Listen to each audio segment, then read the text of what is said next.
Welcome back to Red Spectre, where we look at American policies through the eyes of the extreme left.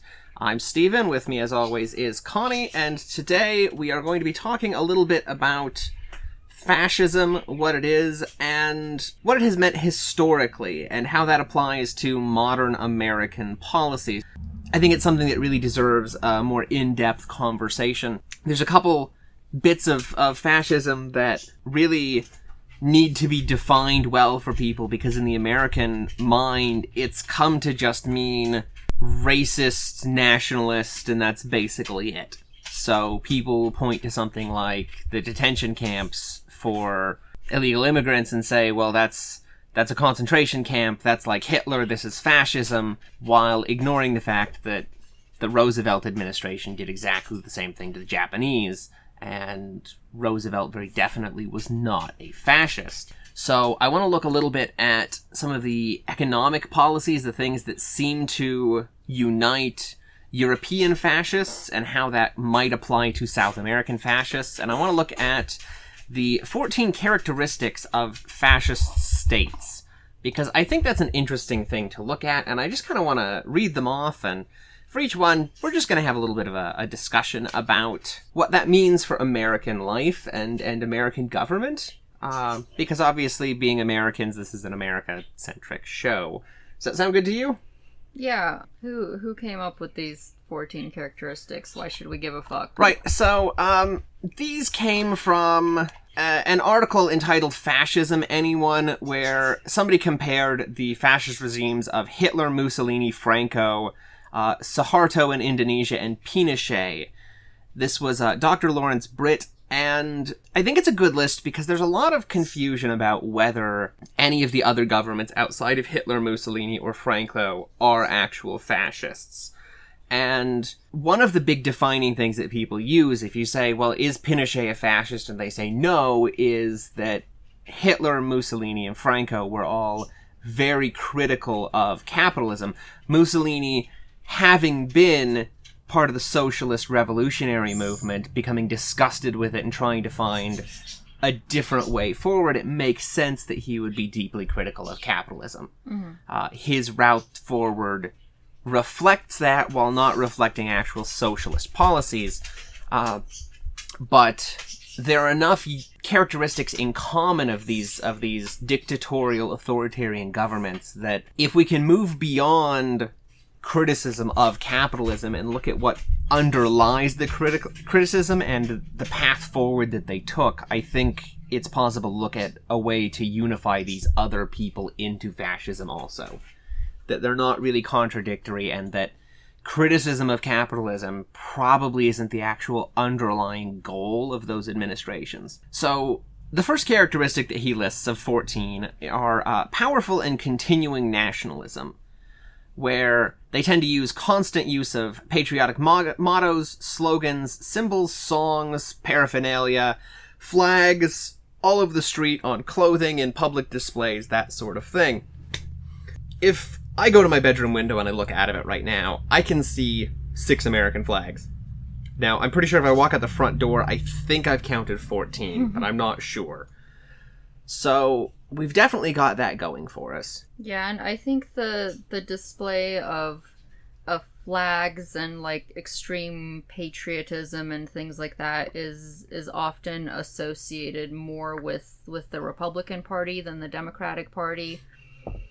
But I think you pointed out when we were talking about this earlier briefly that the Democrats do this also, just in a different way.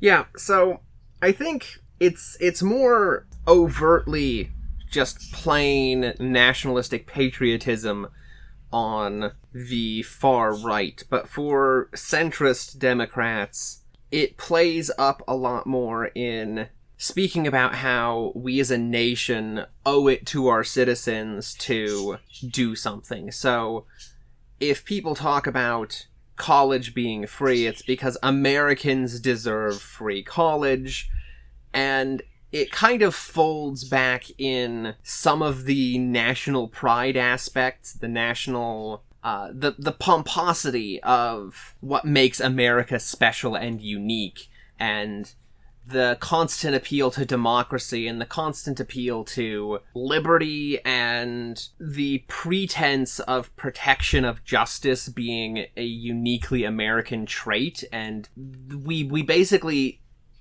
liberals have a tendency to completely ignore Europe. So if you have something like the fact that all of the nations in Europe have nationalized healthcare, the Democrats will still go, but it's not feasible, we can't do it, because they can't look outside of the United States. They're just incapable of doing that. And I think that's the same kind of thinking as the conservatives have, and it just represents, or it surfaces in a very different way. Yeah, I think I agree in general with what you're saying. I think I think Republicans tend to be more overtly nationalistic and patriotic, but on the Democratic side there's still quite a bit of exceptionalism. It's just kind of toned down and presented in a different way. So like our history even is kind of, I would say, probably fetishized by both parties. You know, the founding fathers are these, you know, sacred mystical figures that could do no wrong and all of this, and and they're slaveholders that didn't want us to vote. Is like this perfect document, and we have to stick to what it says, and, you know, God forbid we try to change anything. Yeah, and like we have to elect a Democrat for the Supreme Court because the Supreme Court is inherently good, and the idea that the American political system is wonderful and that there's no problems with the system itself and the problem is the people that are in it right now seems to be the liberal viewpoint, whereas obviously, if you're listening to this, you're going to be somebody that is more left-leaning, and you probably view the American government system as a large part of the problem. But you can do that because you aren't a nationalistic thinker. You aren't looking at what you have as the best that just needs to be fixed, the way that liberals tend to. So the second thing is a general disdain for recognition of human rights. Yeah, so I think the description in this one, the short little blurb, is worth reading. It says, because of fear of enemies and the need for security, the people in fascist regimes are persuaded that human rights can be ignored in certain cases because of need. The people tend to look the other way or even approve of torture, summary executions, assassinations, long incarcerations of prisoners, etc. Yeah, so if you look historically, I think one of the biggest glaring things that has happened here is, say, like the Contra Sandinista problem, where we went down and we put mines in their harbors. And the international court said, this is a war crime. You can't do this. This is a gross violation of their rights. You guys are being war criminals. Like, this is a problem. We've all agreed this is illegal behavior. And the American response was, no, you! And just storming out of the room and then never talking about it again.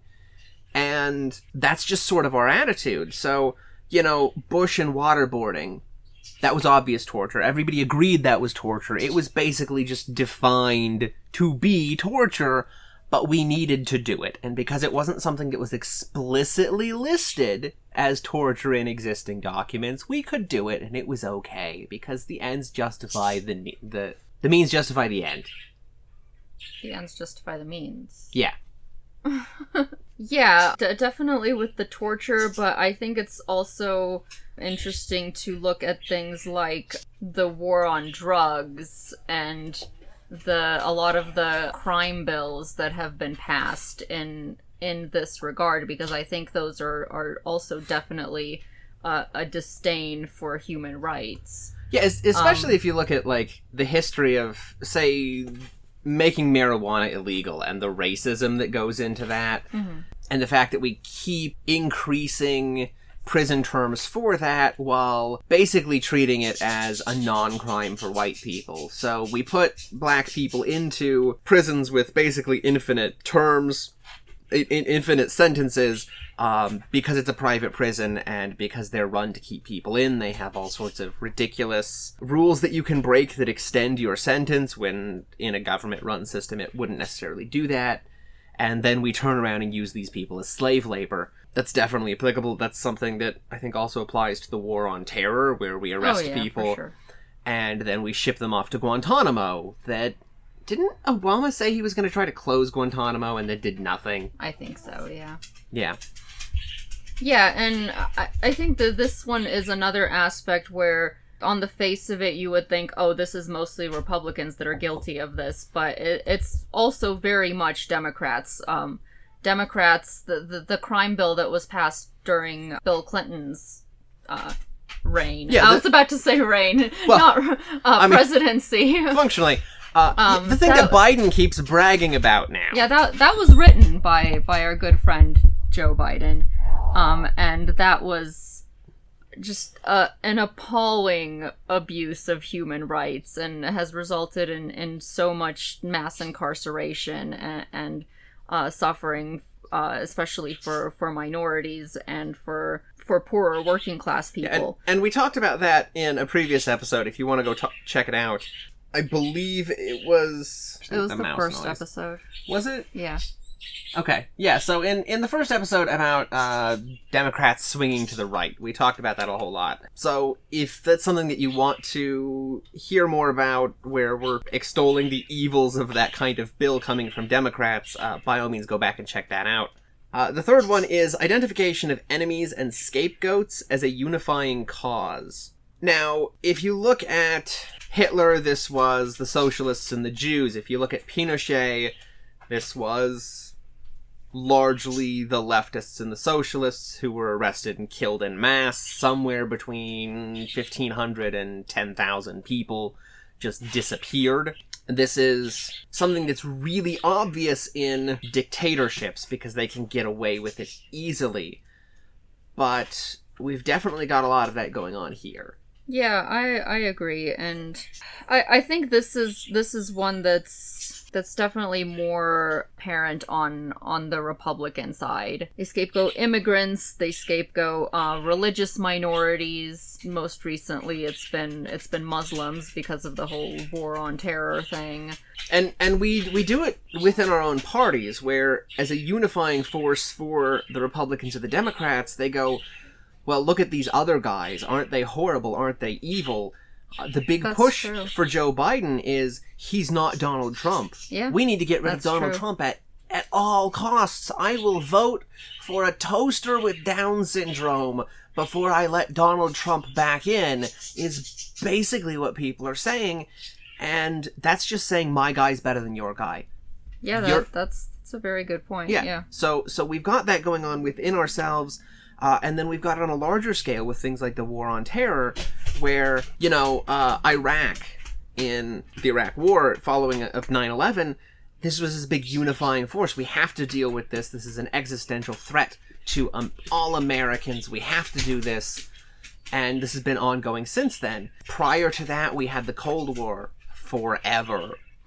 So this is something that we do. We turn it on ourselves in a way where nobody is criminalized for it to the degree that they are in these other states. But America has kind of taken a weird route of, instead of nationalistic fascism, we're doing globalistic fascism. So we take all of these internal enemies and we make them external, and we don't really focus on the people inside of the country. Because we have this mass global military presence, it's really easy for us to constantly externalize this threat. And that allows us to, I think, build these radical internal factions without it breaking down into civil war. A lot of people at this point are terrified of the possibility of civil war, and a lot of people kind of see that as the only possible outcome of the radical partisan behavior of Democrats and Republicans at this point.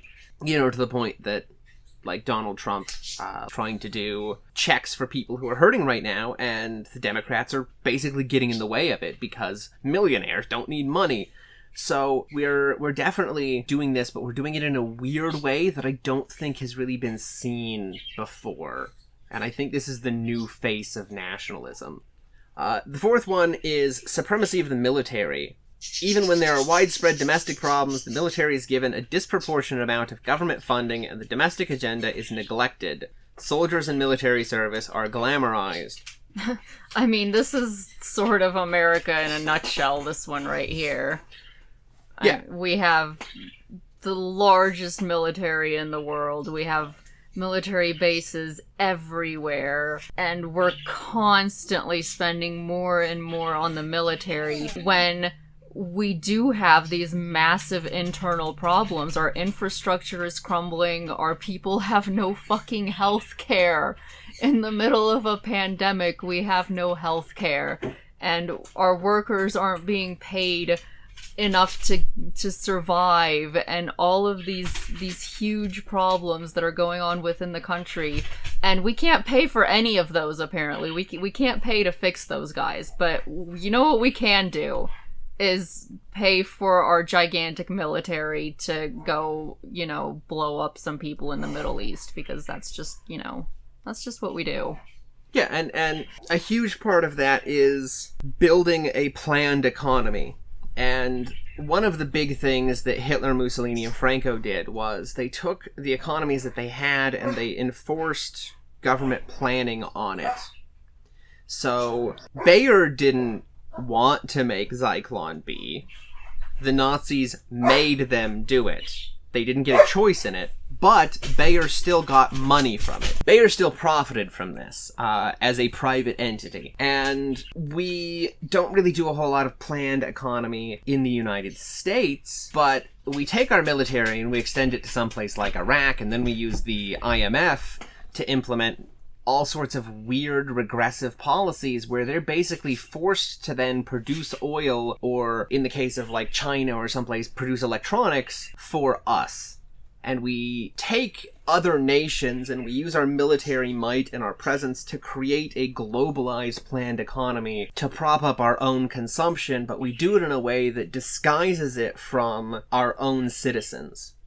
So, one of the things that they talked about in the South American movie about the dictatorship. So in the movie, the official story, it's an Argentinian movie about the Argentinian dictatorship. They attempted to draw this official nationwide narrative of what had happened as rich people were completely unaware of the things that were going on, but they still benefited from it. Now, there's always some degree of awareness, I think, among people, but it's an interesting thing to have historically to look at, because that's sort of what's going on here, that everybody here, including people that are in gross poverty in the United States, are benefiting from this kind of globalized, planned economy that we've got going on, but in general, it's hidden from us. So even though we're directly benefiting from these really questionable practices of the United States government, it's not us. We don't really have any choice in it. We just have to deal with this. So how are you saying that the economy is planned overseas by us? Okay, so you have the case of something like the Banana Massacre, where this large fruit production company, United Fruit Company, I think it is. I don't know. I don't want to go through the article. Okay. They're producing bananas, and they're doing it in basically slave labor conditions. So the people in Colombia go on strike in the hopes of getting better working conditions. And the people that run the factory complain to the fruit company in the United States, who complains to Kellogg, the cereal guy, who's now the Secretary of State. And Kellogg responds to this problem, this damage to... Did you happen to say when this was? I didn't know. It's in 1920s. Oh, okay. So we've been doing this basically forever, right? So Kellogg responds to this threat to profit to this American company by threatening to send in the U.S. Marine Corps into this sovereign nation over a strike on bananas. And that sounds really bad. And the Colombian government doesn't want this to happen. The Colombian government is basically just a gross puppet government that's been put in by the United States. So they respond by sending in the Colombian military, who kills all the people associated with the strike and throws their body into the ocean and replaces the workers. Jesus. And the upper end of the estimate for people that were killed in this is like 3,000 people over bananas. And this isn't something that's, widely known here. It's not something that's really talked about. Today, there are still mass roving groups of basically isolated terror cells terrorizing the people in Colombia that are doing this, and Chiquita Banana is paying them off. Like, they're basically creating terror to keep the workers in the region insecure so that we can keep having 25-cent bananas in the grocery store. And that is government-sanctioned planned economy. It's just not happening here. And when you look at something like I mentioned earlier, the Contra Sandinista problem, where we keep trying to overthrow left-leaning governments with fascists, what we're doing is the same kind of thing that the Nazis and Mussolini did, where if, say, Bayer refused to make Zyklon B, Hitler would have the head of the company removed and he would have a yes man installed instead. And we do that internationally. If a country refuses to play our game of us stealing their resources to enrich ourselves, then we spend millions of dollars through CIA interventions and direct donations to opposition parties to create an overthrow of the government so that we have a yes man that's going to play our planned financial game. And we did this with Iran. We overthrew their democratically elected leader. Then the Iranians got pissed off at us after, 20 some odd years, and they got rid of him. They elected somebody else, and they now just refuse to work with us. And now we treat them as, like, this horrible, evil country, and we have all of these sanctions in place. And all of this goes back to the fact that they just don't want to play our game. Mm-hmm. And, like, right now, with the COVID-19 virus, they're being hit harder than anybody else on the planet. Yeah. We're basically, like, nobody sending them help because everybody has been bullied by the US into not helping them for any reason. Yeah, and all of this is because they're not playing part in our global planned economy that we're able to do through our military force and presence. And that's something that's not really touched on a whole lot, and it's not something that we as Americans are really aware of. And I think that's important. If I'm going to go ahead and skip number 5 and jump to number 6. Just really quick, I think as far as the whole planned economy thing, I was just going to add that's worrying, because I think that with the coronavirus pandemic going around now, we're actually seeing that within our own country now. Like, the president just announced that he was, what's the thing called that he enacted? It's basically letting him make companies make things. Yeah. The emergency production provision that they put into law in, I think, 1953. Yeah, he's allowed to mandate that companies make masks and things. We have now the power for us to create this fascist planned economy in the U.S. Yeah, and it's really worrying because this is happening, and a lot of people are saying, well, this is necessary. We have to do this because of all the shutdowns that are happening, of the fact that, people are getting sick, people are out of work. I watch Rising with Crystal Ball and Cigar, and they were talking about this, and Cigar is a more right-leaning guy, and he keeps talking about how we have to do a planned economy now because the government is the only entity that can bring this under control. And I'm just like, okay, but that sounds really scary. Yeah, and because are they gonna give control back? And I think it's important at this point to have a distinction between a socialist planned economy and a fascist planned economy. And the difference is, if you have a socialist planned economy and something like this comes up, the government will build government-run factories to make masks, to make hand sanitizer. Mm-hmm. And there's some degree of question of this, like when New York decided to make their own hand sanitizer, but they're doing it through prison slave labor. And that's kind of a weird question. Like, if you have a state-run prison and they're doing it, and you're paying people a fair wage, and a fair wage is up for debate in that situation, but that's different than doing it through a private prison, because a publicly owned prison, maybe somebody will make $2 an hour, and a private prison, they're going to make 28 cents an hour. So one of these would be more like a socialist solution where people that are already getting all of these other things are still getting enough money to then go to buy cigarettes or food or whatever from the internal system. They're not being charged for phone calls. They're not being charged for visitation. Whereas a private prison, you're paid nothing, and then you still have to pay for all of these other things. Yeah, and what's happening now is that Trump is basically telling private corporations to make things, and they are going to be the ones profiting off of it. Yeah, and the people that Trump is picking to mandate this are people that are friends with him. And I think that that's one of the central things about fascist economies. It's not necessarily that they have to have a planned economy that's driven by the government directly. It's that they have to have a plan to use the economy that's in place to enrich people that are close to them while claiming to deal with the economic problems that are going on. Mm-hmm.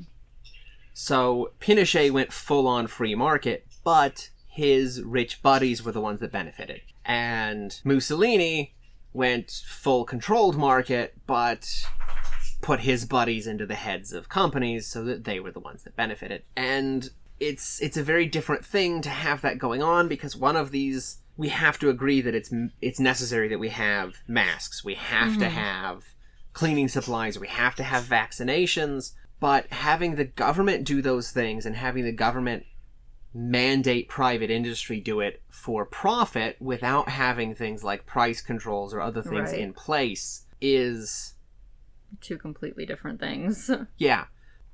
And so, like, I like to think of fascism as like, you know, you have the left and the right of the economic bar. Like, everybody's probably seen those political compasses. Left and right on the political compass talks about economics. And then north and south is authoritarianism. The problem is the economics bar needs to be three-dimensional, because fascism is a separate axis. Fascism, the z-axis. Yeah, it's not a gradient between socialism and capitalism. It is in parallel. It's running with them, but it's not part of them. It is, as Mussolini said, a third way forward.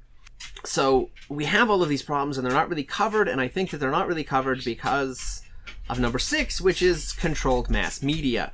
I'm skipping number 5, which is rampant sexism. That's obviously going on. I don't feel like we really need to cover that, and I hope that if you're listening to this, you're aware of those problems in this country. The controlled media problem is something that has been touched on a lot. Noam Chomsky talked a lot about manufacturing consent through control of the media, and one of the things that he brought up was Pol Pot, who, the official narrative, the narrative that you'll find on Wikipedia, is that he killed millions of people. But this narrative was taken out of a poorly translated book where they basically just repeated something with no fact-checking that was wrong, and the actual death toll was a couple thousand. And if you looked at the Contra Sandinista problem, the things that were going on there weren't secret. They were out there for everybody to look at. Nobody was hiding the fact that we were committing war crimes. We just didn't talk about it. So we don't have official government media in the way that, say, the Russians might, but what we do have is media owned by massive corporations. And it is in those corporations' best interests to portray things a certain way to us.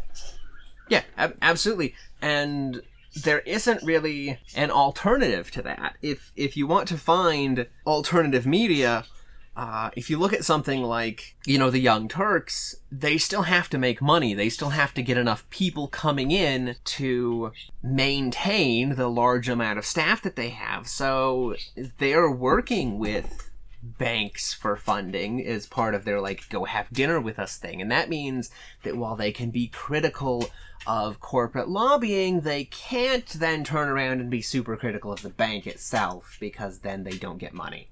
Yeah, I mean, to some extent, like, getting money automatically biases you towards the person giving you money. I think the thing with independent media in general, though, is that they they have some control over who sponsors them too. Well, yeah, I mean, they don't have to take sponsorship from other people, but it's something that it's spun wildly, and in order to get sponsorship in the United States, your options are sponsorship from a company, sponsorship from people, which is harder to do, or sponsorship from foreign government. Mm-hmm. So, there was the case of Sputnik Radio that came up, and everybody blew this up into a big thing about, well, look, it's Russian propaganda in the United States because it's this Russian-owned system, while the people who were running the actual station, doing the shows, they're people that are Americans. They're talking about the things they want. They're not being told by Russia what to do. But it's being portrayed as this Russian brainwashing attempt because it's not part of the system that has evolved to allow us to control the media without having to directly intervene. Mm-hmm.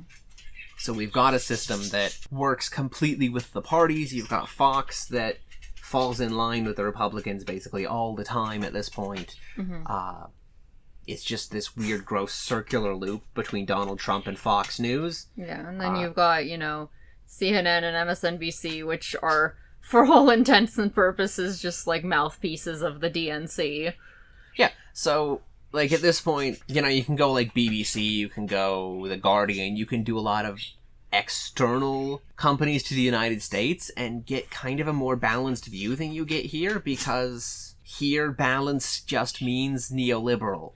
Yeah, I mean, the problem is really that politicians and corporations are so intertwined together. The corporations are buying the politicians. We've seen Mike Bloomberg basically admit to that on the debate stage. So when you have politicians and corporations so intertwined, then the news doesn't have to be directly owned by the government, because corporations kind of own the government. Yeah, so you run into a situation where the corporation is going to control everything that comes out on the news because it props up the narrative that they want the politician to present also. Exactly. So that's kind of a weird way of it evolving. It's very different from the ways that have happened before, but I do think that's definitely going on. Mm-hmm. So number 7 is an obsession with national security. Fear is used as a motivational tool by the government over the masses. I don't know if you've been to an airport in the last 10 years, but the last time I went to the San Francisco airport, I believe it was, we had a connecting flight. We were already in the airport, and even though we got off of a plane after being checked in, Denver, we still then had to go through security again. Because I guess somehow while we were on the plane, maybe we made a bomb. And okay, they make you take your shoes off now because some guy failed at making a shoe bomb. They don't swab your shoe. They don't check to see if it's explosive material. They put it through a scanner. Well, if it's made out of explosive material, if you've got a shoe sole made of C4, that's not going to show up in an x-ray machine. So putting your shoes in a box and having them x-rayed doesn't do anything unless you actually put, explosive components in them. Yeah, and for all of this, obsession with national security, all the measures, especially in the TSA that we're talking about now, all the measures that are being taken are basically just theater. Yeah, and they don't really do anything. I think there was, there was a case where I think it was a government organization or something like that that tried to test how well the TSA was doing. So they basically tried to get fake bombs past the TSA, and they succeeded in just an astounding majority of cases. I don't remember the number that it was exactly, but it was close to all of the cases that they succeeded in. Yeah, getting these bombs past TSA. And there was the case of I think it was Bill Schneier who talked about smuggling a flask onto planes, and this was just something that he did because he couldn't really be arrested for saying he forgot the flask.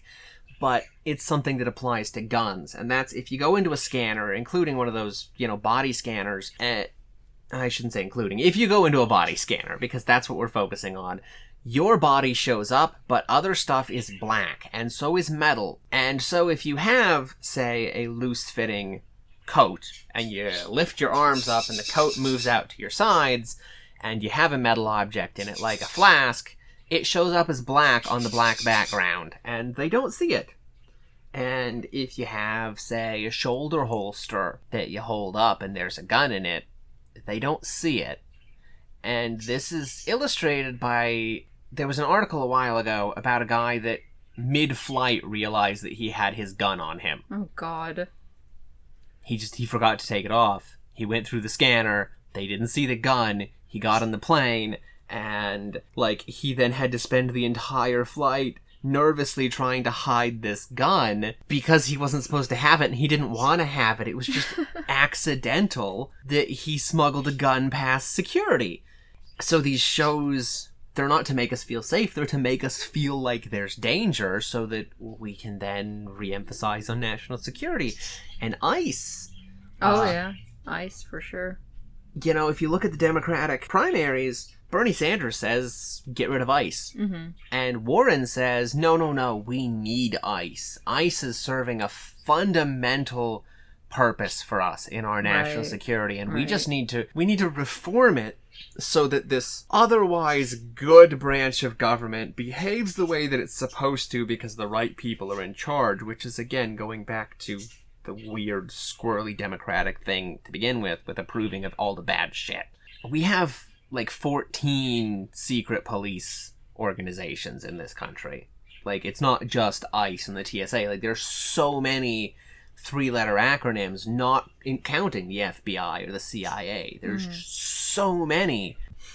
Yeah, so we have the Office of the Director of National Intelligence, created by Congress in response to the terrorist attacks of September 11th, 2001. The office coordinates intelligence collection and sharing among U.S. intelligence agencies. The director is the head of the intelligence community and the principal advisor to the President, National Security Council, and Homeland Security Council on intelligence matters related to national security.